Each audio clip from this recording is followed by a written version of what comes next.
belum datang. Maulana Arif datang belum? Maulana Arif. Indramayu, Pantura Headlines. Ratusan calon siswa yang mendaftar di SMA Negeri 1 Indramayu, Jawa Barat, mengikuti pelaksanaan tes terstandar daerah untuk jalur prestasi dalam seleksi penerimaan peserta didik baru, SPMB, tingkat SMA yang dimulai sejak Kamis tanggal 3 Juli hingga. Tes terstandar daerah yang diselenggarakan secara serentak di tingkat SMA se-Jawa Barat dan salah satunya di SMA Negeri 1 Indramayu ini berjalan dengan lancar.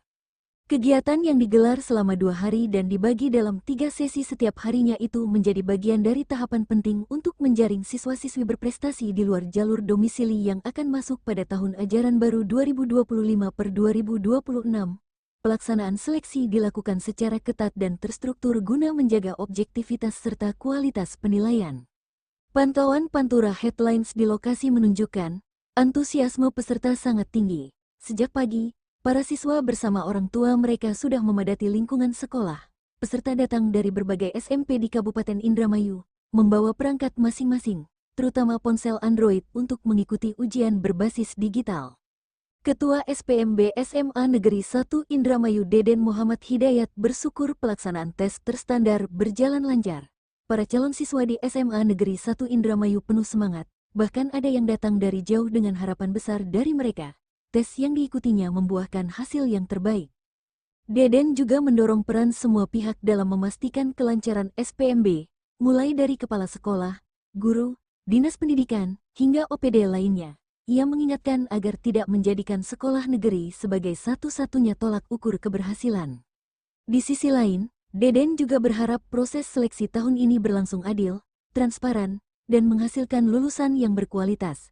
Menurutnya hal ini bukan hanya soal tes, tapi soal masa depan anak-anak yang harus tetap didampingi dan didukung sebaik-baiknya. Ditambahkan Deden dalam tes ini tidak dibatasi domisili, siapapun dari Kabupaten Indramayu bisa ikut, namun penilaian tetap berdasarkan hasil tes.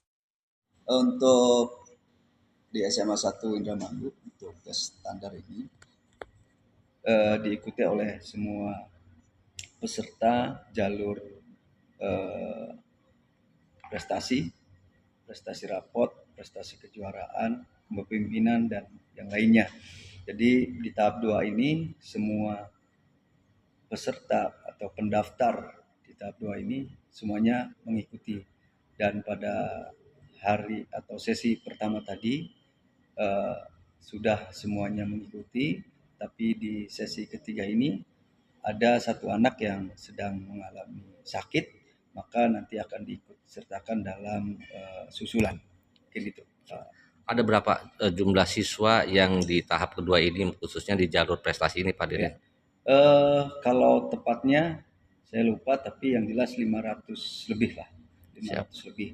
Jadi di SMA 1 Indramayu ini kita mengadakan kegiatan tes standar ini 2 hari, hari ini dan besok. Dan semuanya 3 sesi. Siap. Nah, untuk mata pelajaran yang diujikan itu sendiri, Pak, seperti layaknya ujian nasional atau seperti gimana, Pak? Kalau persisnya soal kami tidak tahu dan kami tidak cek, tetapi kalau kita lihat dalam berita lain sebagainya itu adalah ada 2 mata pelajaran, bahasa Indonesia, literasi bahasa Indonesia dengan matematik. Siap. Hasilnya itu juga tadi sudah bisa diperlihatkan ya, Pak? Ya, betul. Semua siswa yang mengikuti kegiatan tes standar ini bisa bisa melihat hasilnya langsung. Setelah mereka submit, maka bisa muncul nilainya. Dan kami pun sudah memampangkan dalam layar lebar dan orang tua siswa bisa melihat di dalam layar lebar itu. Untuk pengumumannya kapan, Pak? Untuk pengumuman tanggal 9 ya. Salah, tanggal 9. Oke, siap. Jadi nanti untuk hasil semuanya itu di antara nilai rapot, kalau memang jalurnya rapot, dengan hasil tes ini dijadikan satu. 50% rapot, 50% hasil tes standar ini. Gitu. Siap. Dari Indramayu, Jujun Juhanda mengabarkan.